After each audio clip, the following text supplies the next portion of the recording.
네, 오늘 계시록의 두 번째 시간인데요.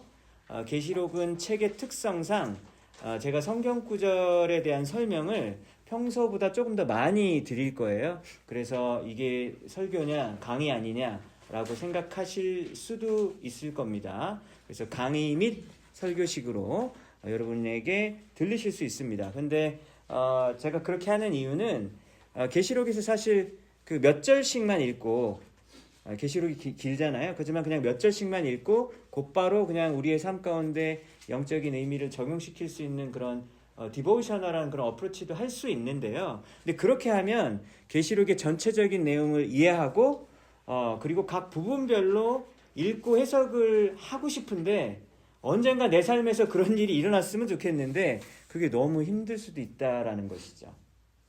왜냐면 저도 목회자이지만 사실 계시록은 진짜 어렵습니다. 그래서 사실 칼뱅도 지난주에 말씀드렸다시피 신약 성경의 모든 성경을 주석을 달았지만 칼뱅이 계시록만 주석을 달지 않았다고 말했잖아요. 그래서 왜 그러냐 그랬더니만 어려워서 못하겠다 라고 말할 정도로 사실 난해한 부분이 굉장히 많이 있고 어떤 사람은 이렇게 해석하고 어떤 사람은 또 이렇게 해석을 하기 때문에 또 그것에 대한 분명한 근거를 성경적으로 될지라도 정말 꼭 그럴까라고 해석이 정말 쉽지가 않은 부분들이 많이 있습니다. 그래서 조금 더 여러분들에게 평소보다는 정보를 좀 많이 드릴 거예요. 그렇게 함으로써 궁극적으로 원하는 것은 계시록의 전체 내용이 이러한 것이구나. 그리고 그 세부적인 항목으로 이렇게 해석을 할 수 있겠구나. 그래서 나도 이제 7월이 끝나고 나서 8월부터는 계시록이 더 이상 도저히 나는 손대지 못할 책으로 느껴지는 것이 아니라 이제 나도 읽을 수 있다 라고 여러분들의 삶에 그런 혁명이 일어나기 바랍니다. 네. 자, 그래서 지난주 시간에 살펴본 내용을 간단히 다시 한번 살펴보겠는데요.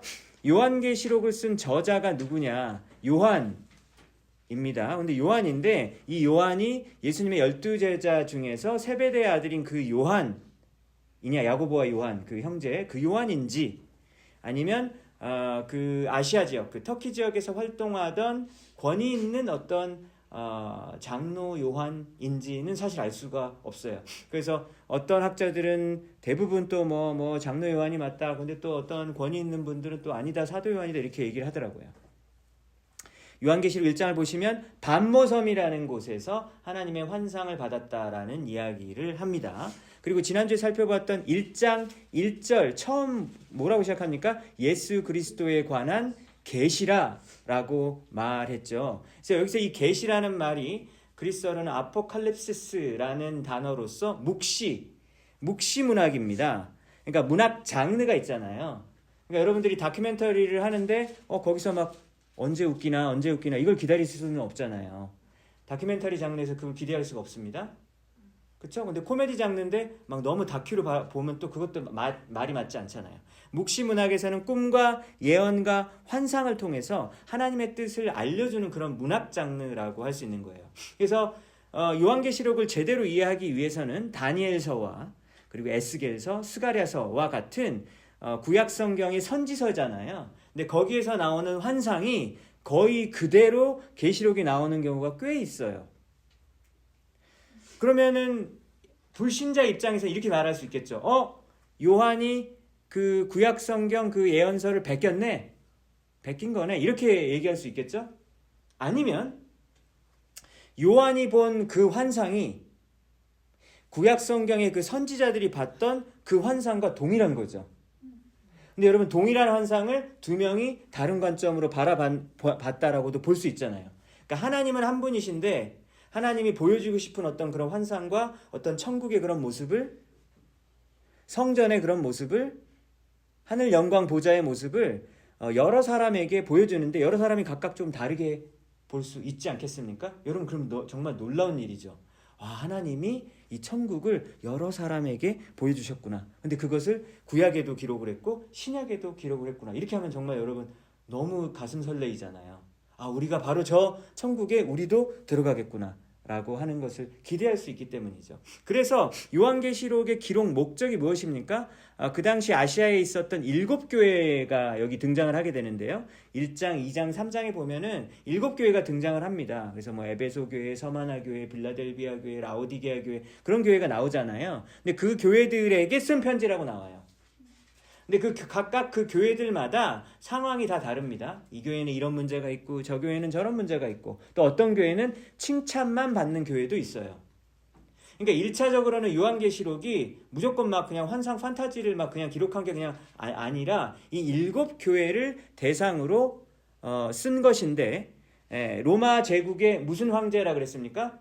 도미티안 황제 때 그러니까 네로 황제의 손자라고 했었던 도미티안 황제 때 아직도 핍박이 심하고 그리고 살아있는 황제를 나를 황제라고 부르지 마. 나를 신이라고 불러.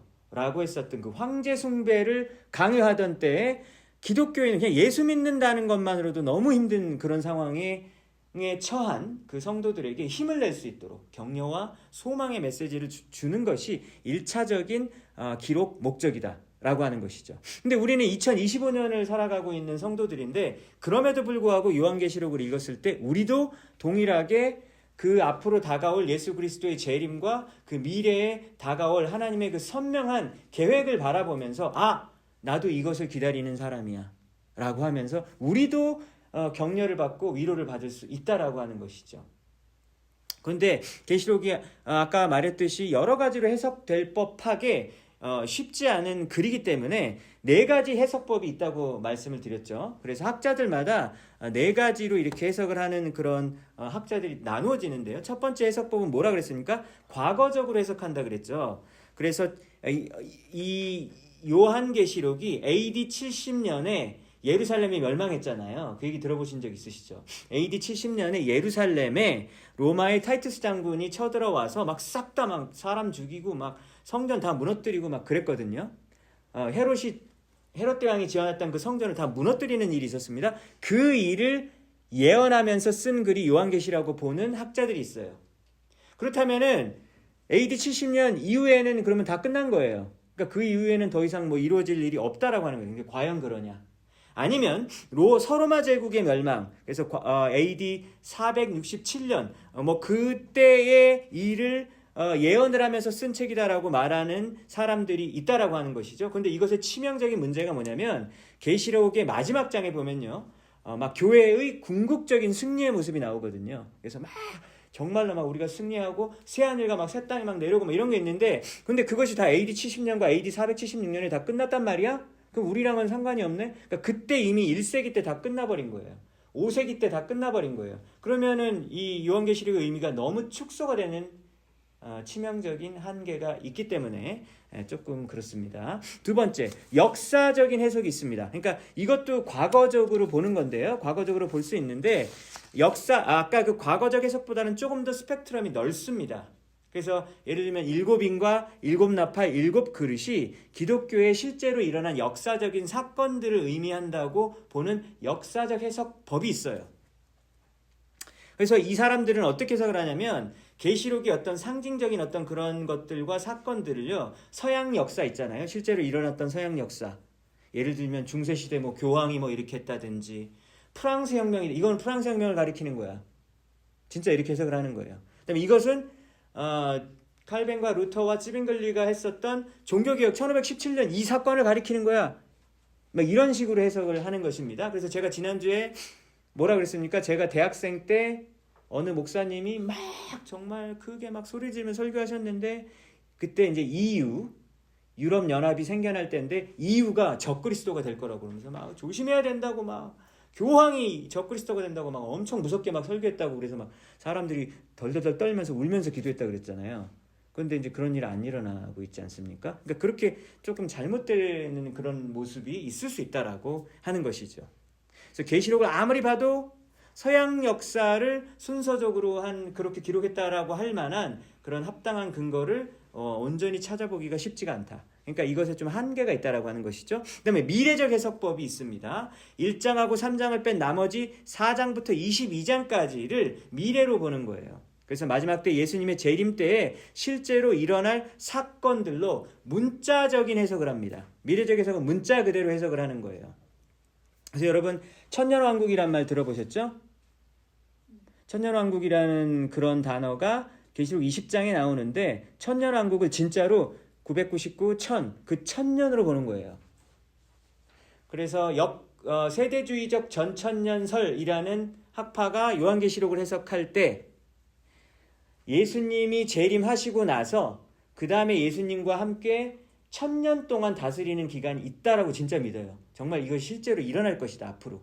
그렇게 믿는 거. 그러니까 모든 것을 너무 문자 그대로 해석을 하는 거예요.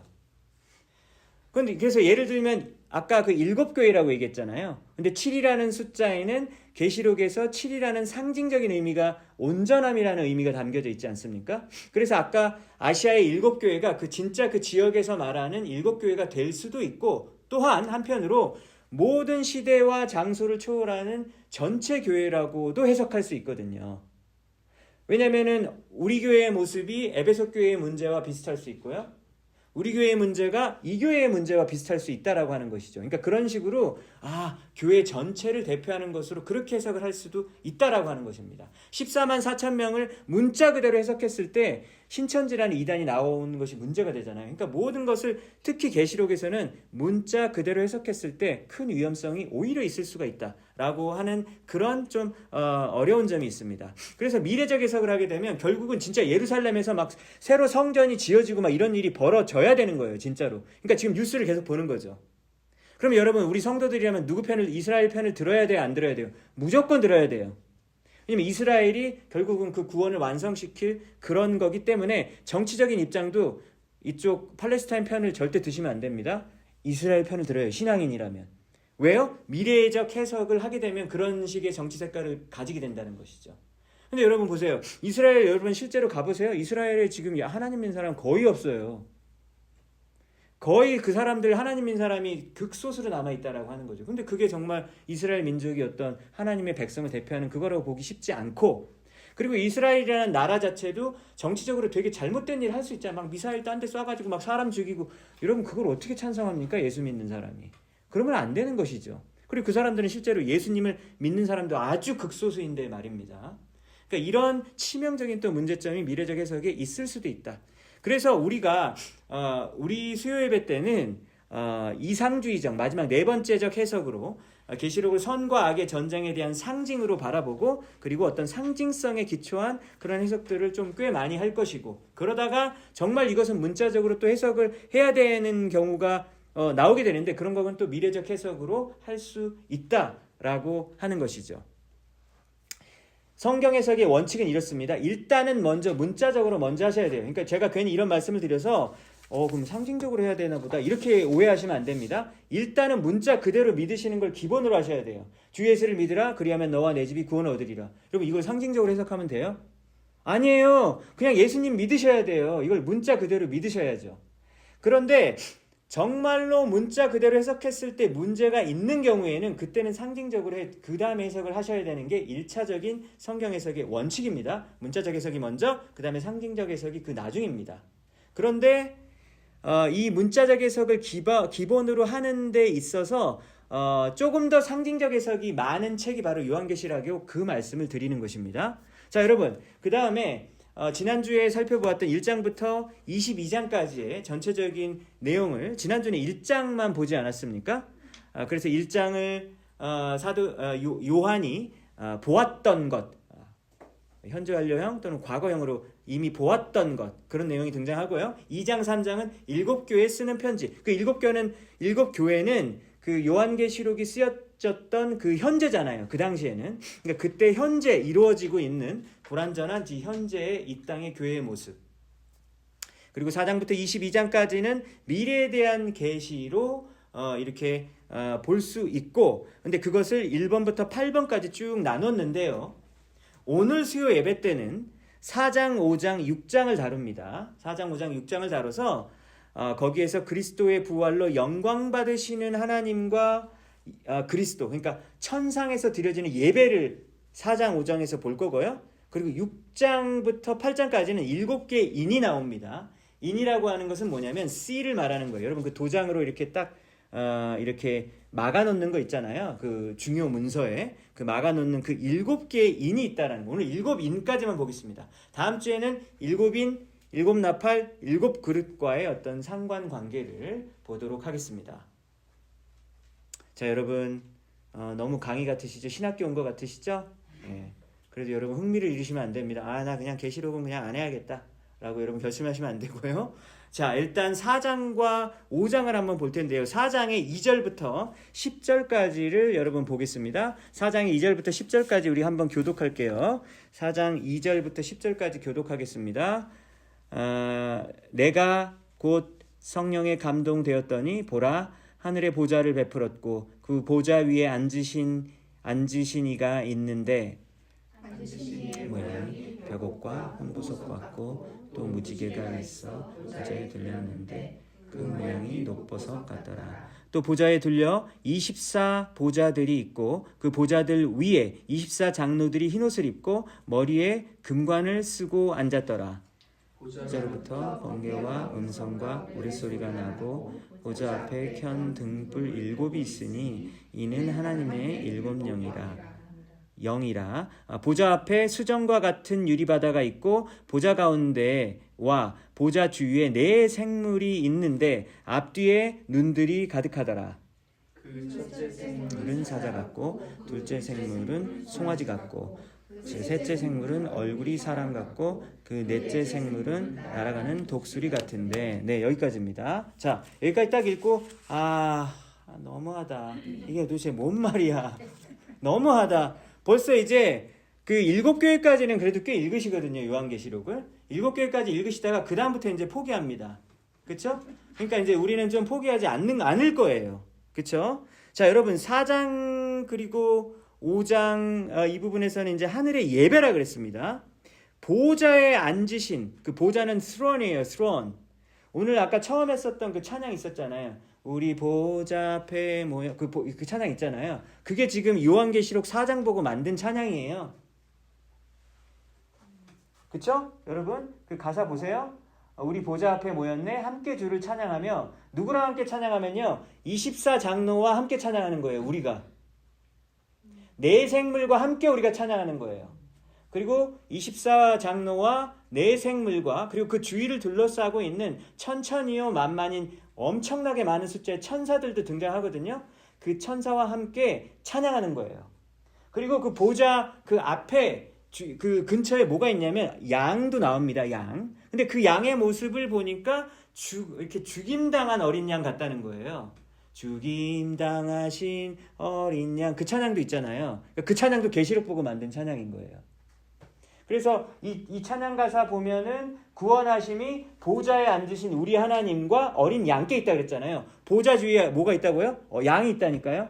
죽임당하신 어린 양이 있다는 그 환상을 봤잖아요. 그러니까 사도 요한이 보았던 그 환상을 보고 이 고형원 이 작곡가님께서 이것을 쓰신 것이죠. 이 노래를. 자, 그래서 여러분 여기서 이 4장을 한번 보시면 요한이 2절에 보니까 감동이 돼가지고 하늘의 보좌라는 거는 왕이 앉는 자리이지 않습니까?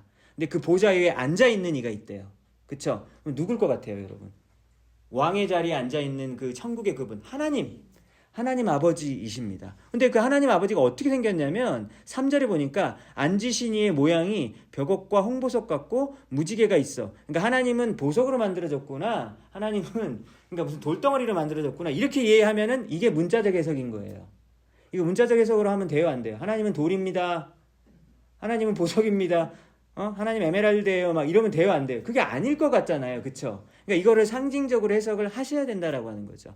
그래서 그 보좌의 그 모양이 녹보석과 같이 막 그러니까 찬란하게 빛나게 아름다우신 분이란 얘기겠죠. 4절 또 보좌의 주위를 서라운딩 둘러가지고 24 의자가 또 있는 거예요.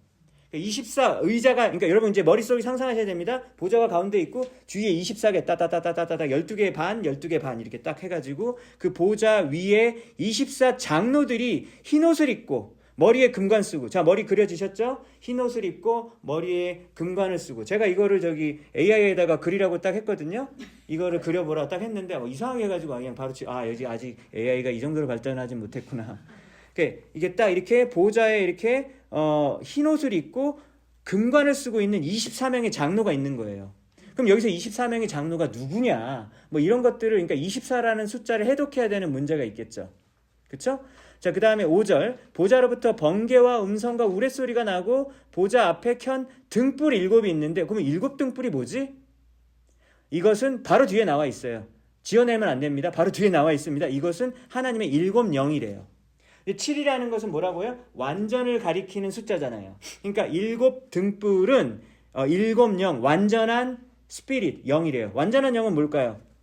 성령님이죠. 성령 하나님입니다. 그러니까 여러분 여기에 하나님 아버지가 보좌에 앉아 계시고 성령님도 그곳에 번개와 천둥 소리 나는 곳에 같이 계시고, 그리고 양, 어린 양도 있잖아요. 그분이 예수님이죠. 그러니까 삼위일체, 삼위가 다 이 환상 가운데 있는 것이죠. 6절. 보좌 앞에 수정과 같은 유리바다가 있고, 이거 성가대 하신 분들은 이 노래 불러보셨을 거예요. 유리바다가 막 그 찬양 있죠. 유리바다가 있고, 그리고 보좌 가운데와 보좌 주위에 뭐가 있다고요? 또 4생물이 있대요. Four living creature입니다. 4개의 살아있는 피조물들이 있다라는 거예요. 근데 그들의 앞뒤에 눈들이 가득하대요. 이제 이거를 막 상상하셔야 되는데 눈이 막 앞뒤에 막 가득하대요. 여기서부터는 좀 이상해집니다. 눈이 그렇게 많아 어떡하지? 자, 7절. 그 첫째 생물은 사자 같고, 둘째 생물은 송아지 같고, 그리고 셋째 생물은 얼굴이 사람 같고, 넷째 생물은 날아가는 독수리 같대요. 그쵸? 그러니까 4개의 일을 여러분 각각 상상하시고, 눈이 주렁주렁 달린 사자와 눈이 주렁주렁 달린 사람과 송아지와 독수리를 상상하셔야 되는 것이죠. 상상하실 수 있겠죠? 근데 여러분 지금 방금 말씀드린 사자, 송아지, 사람, 독수리 이 4생물이요 정확하게 에스겔 1장과 10장에 등장합니다. 구약성경 에스겔 1장과 10장에 나옵니다. 이거 메모하시면 좋겠죠? 에스겔 1장과 10장에 나와요. 그러면 여러분 이것을 해석할 때 에스겔서에 기초를 해서 해석을 해야지 하나님께서 원하시는 성경적인 해석이 될 수 있겠죠? 그렇지 않겠습니까? 그러니까 막 지어내지 말고 에스겔서 1장과 10장에 나오는 왜냐면 거기들도 사자와 송아지와 사람과 독수리가 나온다니까요. 그러면 에스겔 그거를 생각을 해야 되겠구나 라고 하는 것이죠. 그때 에스겔 10장에 보면 여러분 이 4생물의 정체가 체루빔, 그룹 천사라고 그냥 아예 나와요. 그러니까 여러분 4생물을요 사실은 어떤 신학자들은 동물들을 대표한다 그래서 모든 동물을 상징한다고 해석하기도 하거든요. 근데 그거보다는 에스겔서 이미 10장에 그룹 천사라고 했잖아요. 그러니까 이 4생물은 천사들이구나 라고 우리는 오히려 그렇게 해석하는 것이 더 성경적인 해석일 수 있겠죠.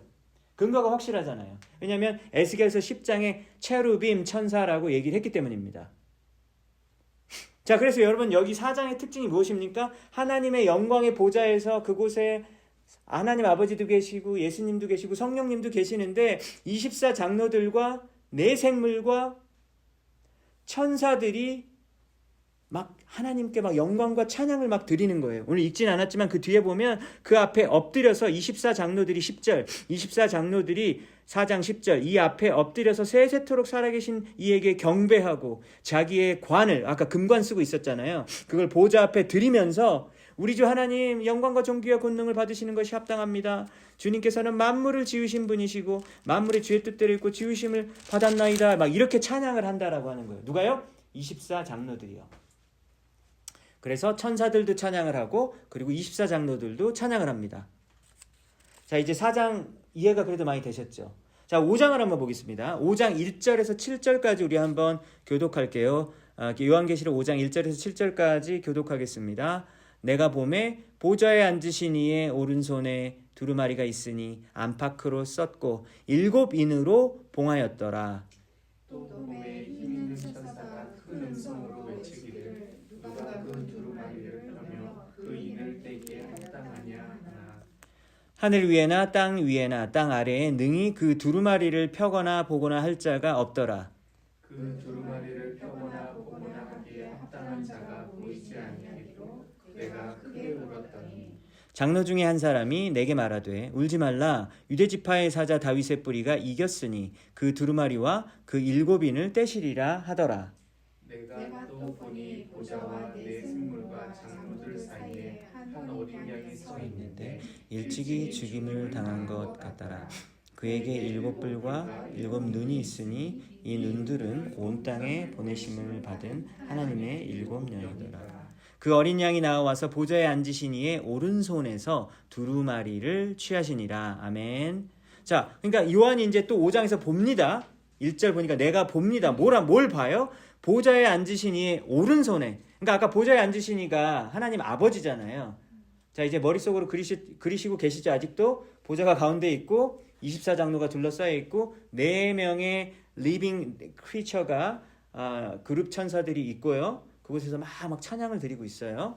그런데 여러분 이곳에 그 보좌에 앉으신 분의 오른손에 뭐가 들려 있어요?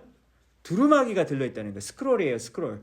지금은 우리 종이가 있지만 예전에는 그 두루마리에다가 그 문서를 기록하지 않았습니까? 그런데 이 두루마리 안에 그러니까 어떤 중요한 책 정보가 기록이 되어 있는데 7인으로 봉해졌다는 거예요. 이거 제가 인터넷에서 따온 이미지입니다. 보이시죠?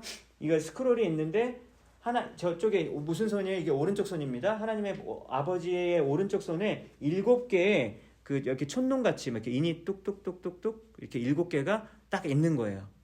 그러니까 이거를 7인을 떼야지 이 스크롤의 내용을 두루마기의 내용을 볼 수 있는 거예요. 그렇죠, 여러분?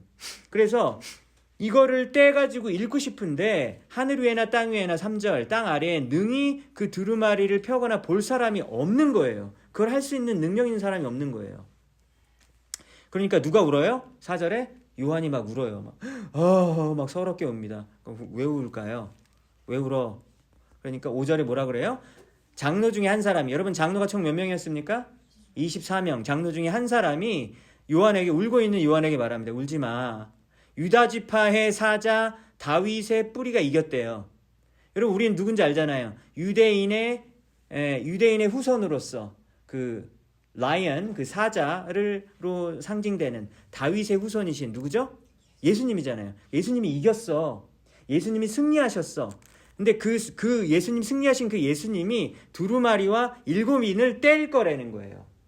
그러니까 지금 하나님의 보좌에 앉아 계신 오른쪽에 있는 스크롤을 예수님이 받아 가시는 거죠. 그렇죠? 예수님이 받아 가셔가지고 그거를 이제 펼치시는 거예요. 누가 펼쳐요? 예수님이 펼치시는 거예요. 그래서 펼치실 거라고 얘기합니다. 6절을 보니까 또 내가 보니까 보좌와 내 생물과 24장로들 사이에 한 어린 양이 서 있대요. 자, 이제 그림이 완성이 되시죠? 자, 4장로도 있고 24장로도 있고 거기에 중간에 또 어린 양도 서 있어요. 근데 요한이 양을 잘 보니까 죽임을 당한 것 같더래요. 누굴까요? 십자가에 달려서 엄청나게 그 죽임을 당한 것 같은 그런 느낌이 확 든다라고 하는 그 어린 양, 바로 예수님을 십자가에 달려 죽으신 예수님을 가리키는 겁니다. 근데 예수님에게 7뿔과 7눈이 있대요. 예수님 7뿔 7개 있대요. 이렇게 우리가 하면은 문자적 해석이라는 거죠. 근데 7이라는 게 이제 완전함을 상징하고 뿔을 어떤 권위라고 상징하면 하나님은 예수님은 완전한 권위와 능력이 있으신 분이고 7눈. 자, 눈이라는 거는 볼 수 있는 거잖아요. 근데 완전하게 볼 수 있다라고 하는 거는 전지를 말하는 거겠죠. 모든 것을 다 아시는 분. 그렇게 해석을 하시는 것이 여러분 훨씬 더 부드러운 해석이 되지 않겠습니까? 자, 그래서 예수님이 그 7뿔과 7눈이 그 능력과 그리고 지식을, 완전한 지식을 가지고 계세요. 그래서 이 눈들은 온 땅에 보내심을 받은 하나님의 또 7영이래요. 성령이라는 거예요. 성령님을 이 땅 가운데 다 보내주셨잖아요. 그러니까 그 성령님과 예수님과의 연결관계가 여기서 보여집니다. 7절, 그 어린 양이 이제 나와가지고 보좌에 앉으시니 오른손에 있는 두루마리를, 아버지 제가 두루마리 갖고 갑니다. 왜냐면 두루마리를 열어가지고 그 내용들이 이제 밝히셔야 되는 거예요. 자, 그러면 여러분 이제 이 두루마리의 내용들을 이렇게 알아야 되지 않겠습니까? 이제 그 다음 내용이 이제 7인, 오늘 주제 7인이 나오게 되는 거예요. 여러분 그렇다면은 아까 7절을 아까 보셨을 때 어린 양이 나와서 보좌에 앉으시니 오른손에서 두루마리를 취하셔가지고 예수님이 하나님 아버지로부터 두루마리를 가져오게 되고 8절을 보니까 그 사건이 일어날 때 예수님이 하나님 아버지로부터 두루마리를 받을 때 네 생물과 24장로들이 어린 양 앞에 엎드린대요. 엎드리면 예배를 상징하는 것이죠. 무릎 꿇고 그 권위에 엎드리는 것입니다. 네 생물, 그 천사들과 그리고 24장로들이 그 앞에 엎드린다라고 하는 것이죠. 자, 그렇다면은 여기에서 24장로라는 것이 무엇인지 한번 좀 살펴보았으면 좋겠는데요. 24장로를 구약 이스라엘의 12지파, 그렇죠? 야곱의 12아들이 있지 않습니까? 그 12지파와 그리고 신약의 12사도, 예수님의 12제자 합쳐가지고 24. 되게 그럴싸하지 않습니까? 그래서 하나님 백성 전체를 가리킨다. 이렇게 해석하는 학자들이 있더라고요.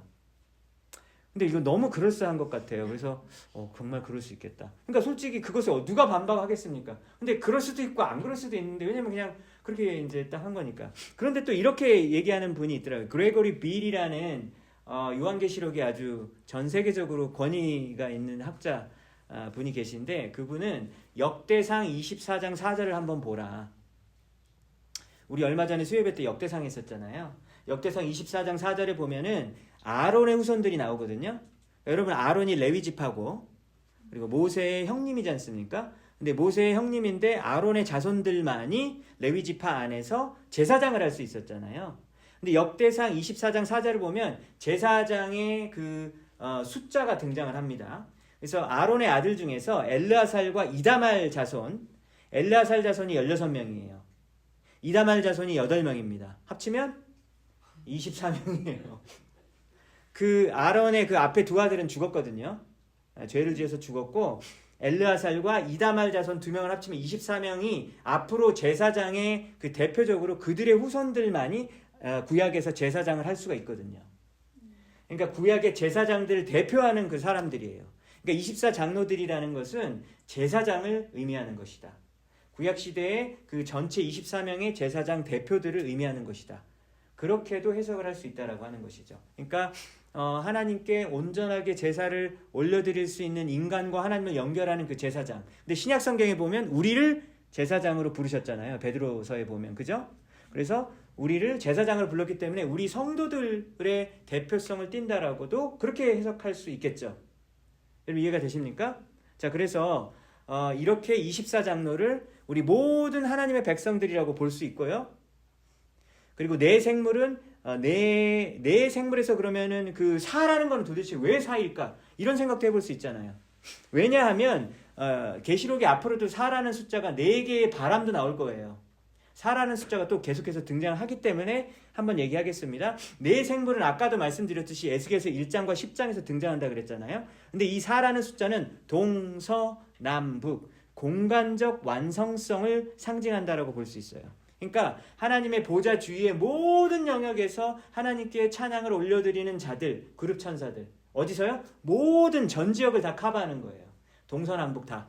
그러니까 이 사람들이 얘기하는 거는 꼭 정말로 하나, 둘, 셋, 넷이라고도 해석할 수 있겠지만 모든 영역에서 모든 나라와 모든 백성의 그 영역에서 하나님을 온전히 찬양한다라는 의미로 해석을 할 수 있다라고 하는 겁니다. 여기까지 지금 우리 천상에서 이루어지는 영광의 예배를 우리가 살펴보았는데요. 우리도 하나님께서 우리에게 기업을 주신 이유가 뭐냐면 하나님의 그 상속, 유산을 우리에게 유산을 주신 이유가 뭐라고 나오냐면 에베소서 1장 12절에 이런 말씀이 나옵니다. 우리가 유산을 받은 이유는 우리가 그리스도 안에서 전부터 바라던 그의 영광이 찬송이 되게 하려 하심이라. 그러니까 우리가 찬송이 되는 거예요.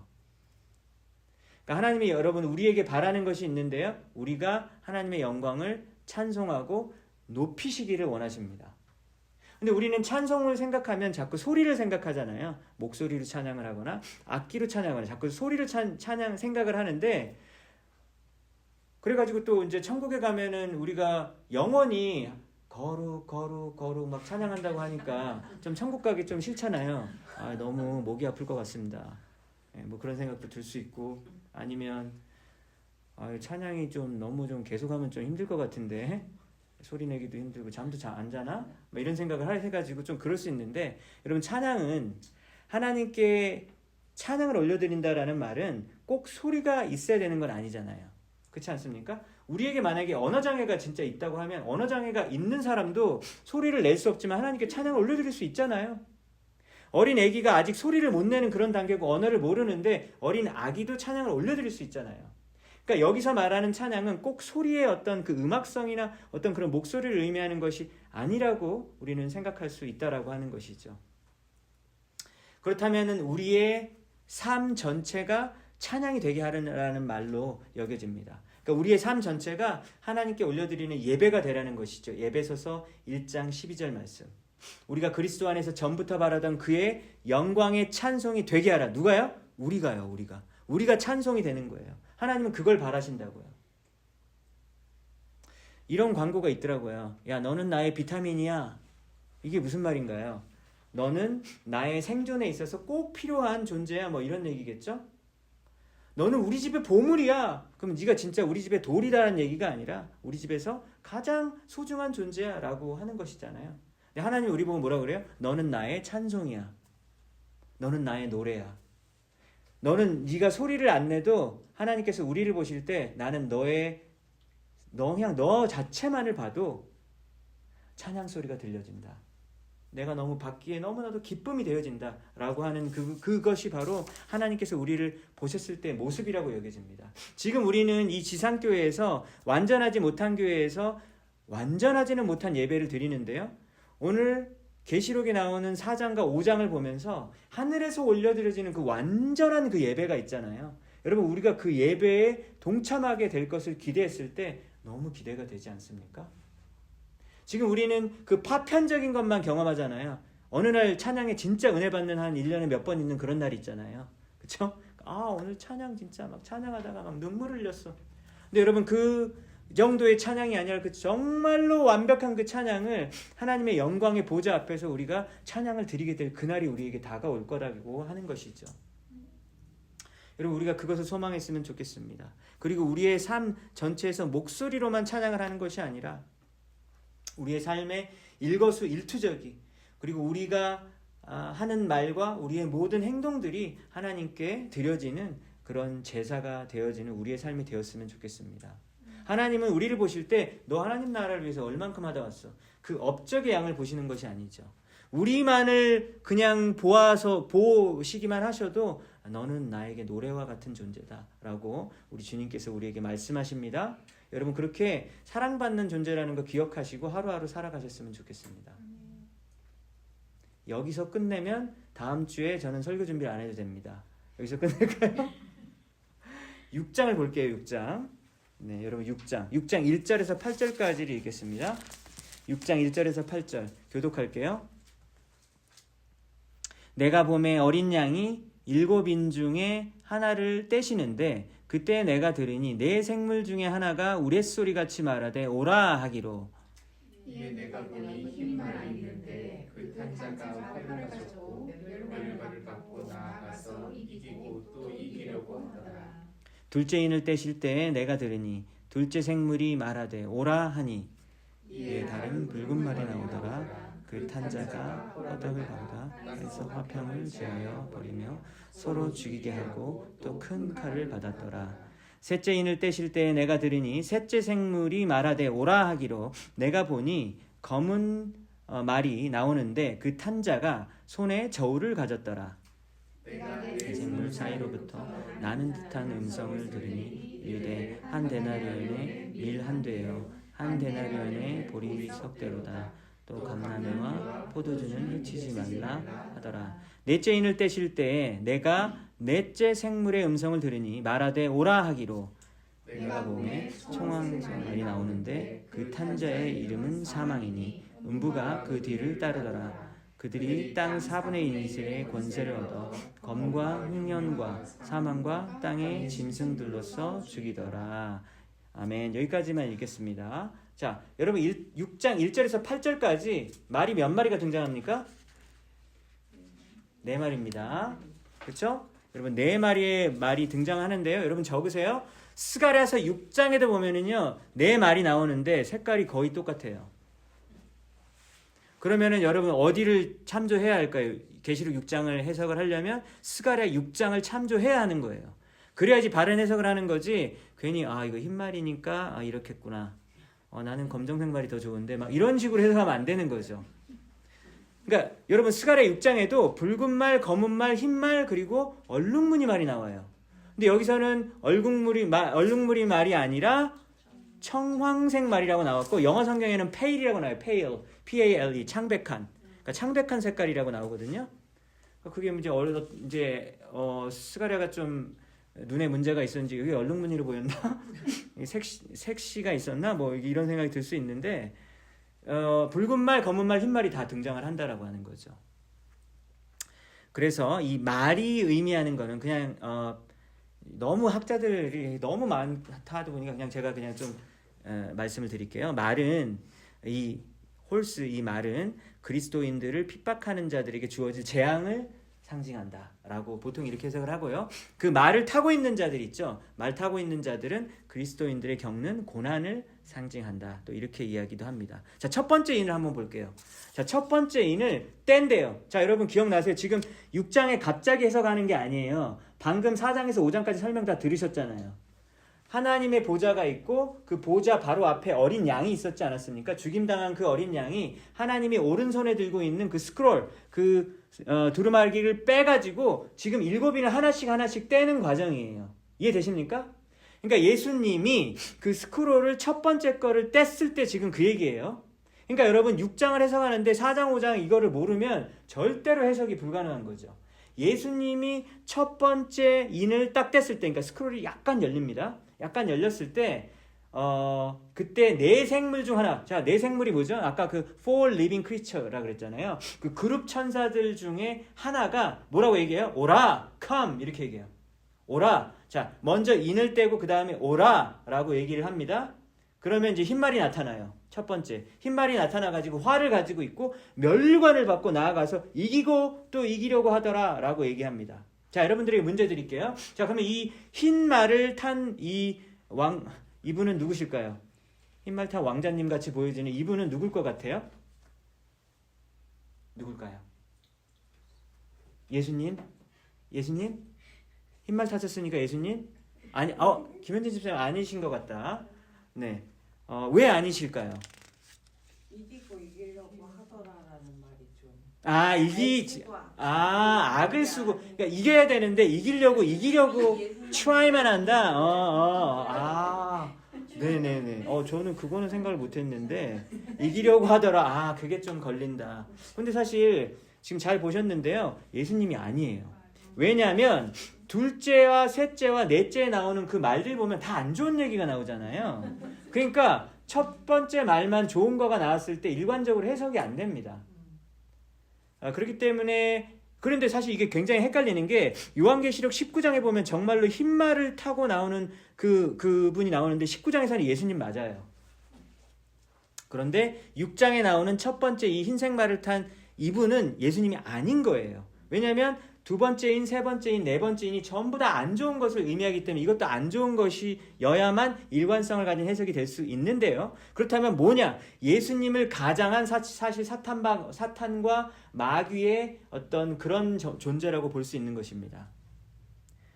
나머지 세 말이 악함과 그리고 부정적인 의미를 가지고 있기 때문이죠. 그러면 여기서 흰색 말을 타고 있는 이 사람은 그리스도를 가장한 마귀라고 볼 수 있고, 활은 구약 성경에서 군사력을 상징합니다. 그래서 흰색 말을 타고 있으면서 군사력을 가지고 있는데 속임수를 자꾸 쓰는 거예요. 신자들을 압박하고 핍박하는 것을 의미합니다. 그래서 흰색과 멸륜관과 이기려고 하는 게 참 이게 좋아 보이는 말처럼 들리지만 이 모든 것들이 천사를 가장한 어떤 사탄 마귀의 그런 모습들이라고 하는 것이죠. 그래서 예수님의 이름으로 성도들을 미혹하고 성도들의 삶을 파탄내는 자인 것이죠. 근데 여러분, 우리 시대에도 그런 사람들을 보잖아요. 자기 신자래요. 자기 예수님 믿는데요. 교회 다닌대요. 심지어 그 사람이 목사래요. 장로래요. 그런 직분을 가진 자라고 말을 하는데 믿는 자라고 말하지만 삶의 모습에서 거짓과 불법으로는 가득한 거예요. 그래놓고서 잘 되면 그것을 가지고 하나님이 이렇게 주셨다는 거예요.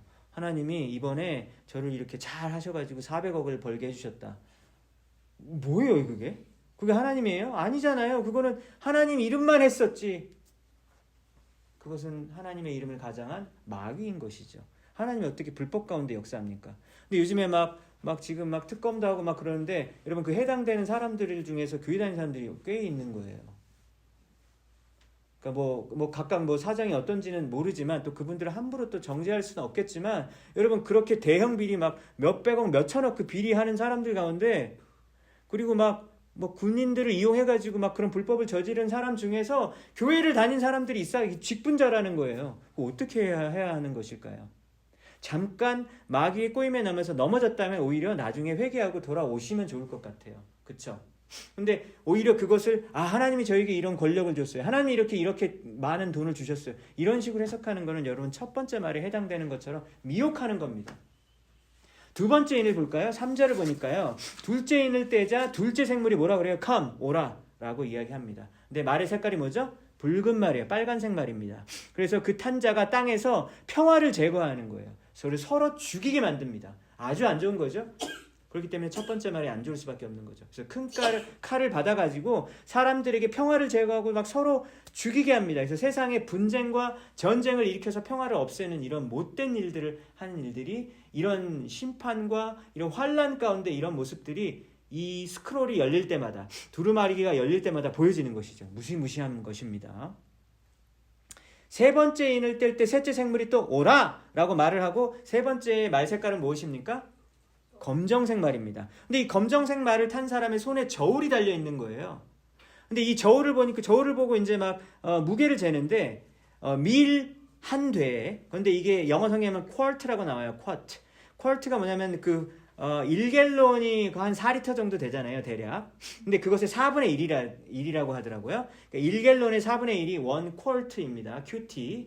그 1쿼트인데 그게 이제 하면 1리터 정도 되거든요. 그러니까 밀 1리터 정도 되는 양을 사는 데 있어서 한 데나리온을 써야 되는 거예요. 물가 가격이. 여러분 한 데나리온은 신약 성경에서 노동자의 하루 일당이잖아요. 그러니까 하루 종일 일해가지고 밀 한 1리터밖에 못 써요. 가족들이 잠깐 좀 먹을 수밖에 없는. 자기가 또 한 데나리온으로 보리 3리터 정도를 살 수 있대요. 그러면 한 가족이 한 3일 정도 먹을 수 있는 양이라고 합니다. 그러면 이 가격이 학자들이 조사를 해보니까 그 당시에 평소 가격의 8배에서 16배 정도에 뛰어오른 인플레이션이래요. 그러니까 거의 사 먹을 수가 없는 지경인 것이죠. 그런데 올리브 기름과 거기 보시면 감람류, 올리브 기름과 포도주는 데미지 하지 말아라, 해치지 말아라. 그러니까 이게 약간 사치품에 해당되는 건데요. 올리브 기름과 포도주는 그거는 좀 상황이 괜찮은 상황이고. 그러니까 이건 뭐냐면요. 지금 세 번째 말이 왔을 때 경제적으로 너무너무 어려워지는 상황이 벌어진다라는 거예요. 그래서 모든 수입을 내가 열심히 일해가지고 번 월급 모두로 할 수 있는 게 뭐밖에 없냐. 기껏해야 먹는 것 딱 간신히 유지해가지고 생존만 연명할 수 있을 정도밖에 안 되는 여러분 그런 심각한 식량난 아니면은 경제적인 어려움을 의미한다라고 볼 수 있겠죠. 그게 어떤 저울의 의미를 가지고 있습니다. 여러분 그런데 요즘에 실제 이슬람 국가에서도 어떤 사람이 크리스찬이라 그러면요 식량 배급을 안 준대요. 뭐 먹을 거 안 준대요. 진짜 목숨 가지고 진짜 위태롭게 하는 일들이 요즘에도 이렇게 벌어지고 있다고 하는 것이죠. 넷째 인을 보겠습니다. 넷째 인을 딱 예수님이 어린 양이 떼자 넷째 생물의 음성이 오라 come 이렇게 얘기합니다. 그때 이제 말이 나타나는데 청황색 막 pale horse가 나옵니다. 창백한 말이 나오는데 그 창백한 말 위에 탄 사람의 이름이 뭐예요? death예요. death. 죽음, 사망. 이름이 사망이에요. 아주 안 좋죠? 그래서 그 죽은 음부가 따라온대요. 음부는 뭐냐면요. 헤이디스인데 죽은 자를 위한 장소입니다. 그러니까 죽음과 죽은 자를 위한 장소가 바로 그 뒤에 따라오는 거예요. 그래서 땅의 4분의 1의 권세면 땅의 모든 권세는 아니지만 땅에 굉장히 많은 권세를 그 자가 얻게 돼서 검과 흉년과 사망과 땅의 짐승들로서 이렇게 막 사람들을 막 죽이는 일들이 엄청난 총체적인 어떤 심판과 고난이 찾아오게 된다라고 하는 것입니다. 여러분 그렇게 해서 넷째 인까지 살펴보았고요. 다섯째 인은 9절에 나오는데요. 하나님의 말씀과 증거를 이렇게 하다가 죽임을 당한 영혼들이에요. 이 사람들을 순교자들이라고 얘기하잖아요. 순교자들이 막 하나님께 외칩니다. 주님, 도대체 언제까지 우리의 피를 갚아주실 때까지 우리가 언제까지 정말 기다려야 됩니까? 여러분, 순교자들이 예수님께 정말 피를 토하는 기도를 올려드리는 거예요. 거룩하고 참되신 주님, 이 땅에 이 사람들이 죄를 많이 짓고 있는데 이걸 언제 심판하실 것이고, 그리고 우리 피를 언제 우리의 피를 갚아주실 것입니까? 막 순교자들이 외치는 소리가 있는 거예요. 여러분, 지금 7인의 이런 모든 모습들이 무시무시하죠. 그러니까 굉장히 무서운 어떤 심판의 이런 모습들이 보여집니다. 6째인 여러분 12절을 볼까요? 12절을 보겠습니다. 큰 지진이 나고 해가 태양이 마치 장례식 복장처럼, 상복이에요. 장례식 복장처럼 검고, 그리고 다른 피같이 변해버립니다. 그리고 하늘의 별들이 막 흔들려서 열매 떨어지는 것 같이 떨어지고, 하늘과 산과 섬이 막 흔들리는 엄청난 자연 재앙과 같은 일들이 벌어지게 된다라고 하는 것이죠. 15절을 볼까요? 땅의 임금들, 왕족, 장군, 부자, 강한 자들, 이런 사람들 있잖아요. 그러니까 권력자들, 이 세상의 권력자들, 돈이 너무 많아가지고 막 떵떵거리던 사람들이 땅굴과 산들의 바위들한테 막 외쳐요. 뭐라고 외치면, 제발 우리 위에 좀 떨어져 있어줘. 그래서 우리 위를 좀 가려, 커버를 좀 해줘. 그래가 우리가 벙커처럼 밑에서 지하에서 숨어 있게, 이렇게 얘기하는 거예요. 요즘에 실제로 보니까 우리 돈 많은 사람들이 벙커 사가지고 식량 쟁이고 있다고 그러더라고요, 요즘에. 여러분 혹시 집에 하고 준비하고 계십니까? 안 하세요? 그러면 여러분들은 부자는 아니에요. 막 지하 지금 막 6m까지 내려가가지고 벙커 지하에서 지금 막 한 3년 정도를 버틸 수 있는 거 지금 사람들이 많이 하고 있는데, 여러분 안 하고 계십니까? 네, 괜찮습니다. 주님만 믿으시고요. 우리가 장렬하게 순교할 수 있는 거죠. 근데 지금 여러분 이 7개, 지금 7개 있는 건데 8장이 나오는데 그건 다음 주에 보도록 하겠습니다. 그러니까 여러분, 이렇게 정말로 너무너무 무시무시한 얘기들이 나오고 있다라고 하는 거예요. 그래서 이런 일들이 다가오면서 점점점 예수 그리스도 다가오는, 여러분, 그런 시대로 이제 다가오고 있다라고 우리는 볼 수 있다고 우리는 이해할 수 있겠습니다. 두루마리의 인을 예수님께서 뗄 때마다, 근데 좀 안 어울리지 않습니까? 예수님이 인을 뗐는데 막 어려운 상황이 닥치는 거예요. 예수님이 심판을 내리는 데 있어서 통제하고 있다라고 볼 수 있겠죠. 그러니까 우리는 보통 생각할 때 우리 삶에 있는 고난과 역경과 그 온갖 그런 자연재해들을 봤을 때, 아, 저 나쁘게 역사하는 어떤 악한 영이다, 마귀다, 이렇게 볼 수 있는데, 사실 오늘 이 성경을 보면요, 인을 떼자마자 나오게 되는 온갖 전쟁과 기근과 경제적인 어려움과 사기와 불법, 이런 것들 있잖아요. 이런 것들을 결국은 있게 한 분이 바로 예수님이라는 건데, 이게 도대체 무엇을 의미하냐라고 하는 것이죠.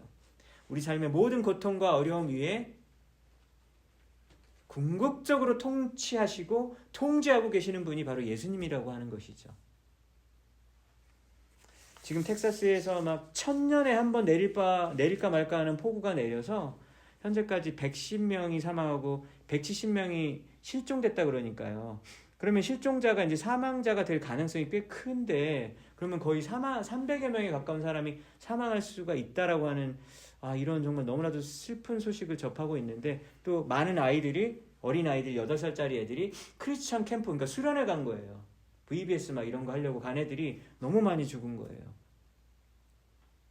그래서 너무나도 참담하고 안타까운 이런 소식들이 이렇게 우리는 듣고 있습니다. 그리고 그것뿐만 아니라 전 세계만 지금 난리가 아니라 막 전쟁이 일어나고 막 난리가 아닌데, 또 우리 이 자리에 계신 우리 교회 성도님들도 여러분들의 삶 속에서 마치 7개의 인이 막 열릴 때마다 무차별적으로 쏟아지는 환난과 이런 공경들이 있는 것처럼, 여러분들의 삶 가운데도, 와, 내 삶은 진짜 지금 케이오스다, 와, 내 삶은 진짜 지금 너무나도 어렵다 라고 생각하시는 분들도 꽤 있으실 것입니다. 근데 여러분 기억하셔야 됩니다. 우리 삶의 그 어떤 시련도 마귀가 우리를 완전히 짓밟을 수 있는 그런 통로가 될 수 없어요. 여러분 믿으십니까? 여러분 그 고난 때문에 죽을 것 같은 느낌을 들지만 죽진 않아요. 왜냐하면 여러분의 삶을 붙잡고 계시고 통치하고 계시는 분은 죽임을 당한 것 같이 보여지는 어린 양 예수님이시기 때문입니다. 예수님은 하나님이시기 때문에 고통도 하나도 안 겪어보셨습니까? 아니잖아요. 우리를 보호해 주시고 또 우리를 구원하시기 위해서 이 땅에 오셨고 십자가에서 처절하게 죽임을 당하면서까지 수치와 고난을 당하신 분이시잖아요. 그리고 거기서 끝나는 것이 아니라 3일 만에 다시 부활하심으로 그 모든 죽음과 고통 가운데에서 결국은 승리하신 분이다라는 것을 우리에게 분명히 메시지를 주셨습니다. 여러분, 바로 그 예수님이 여러분의 예수님입니다. 여러분, 바로 그 부활하신 예수님이 죽음에서 승리하셨고 여러분들도 죽음에서 승리한 거예요. 그 예수님이 여러분들에게 어떤 고난을 주시죠? 감당할 수 있을 만큼의 고난만 허락하십니다. 그분이 직접적으로 주시는 건 아니고 그 고난을 허락하시는 것이죠. 여러분, 우리는 반드시 승리합니다. 그거는 우리가 그냥 막 스스로 위안하려고 막 이기는 거야 라고 이렇게 외치는 게 아니고요. 어린 양 예수 그리스도께서 이기셨기 때문에 우리는 이기는 거예요. 여러분, 그 예수 그리스도를 신뢰하며 또 이번 한 주간도 다시 한번 말씀으로 그리고 예수 그리스도를 믿음으로 승리하시는 여러분들의 삶 되시기를 바랍니다.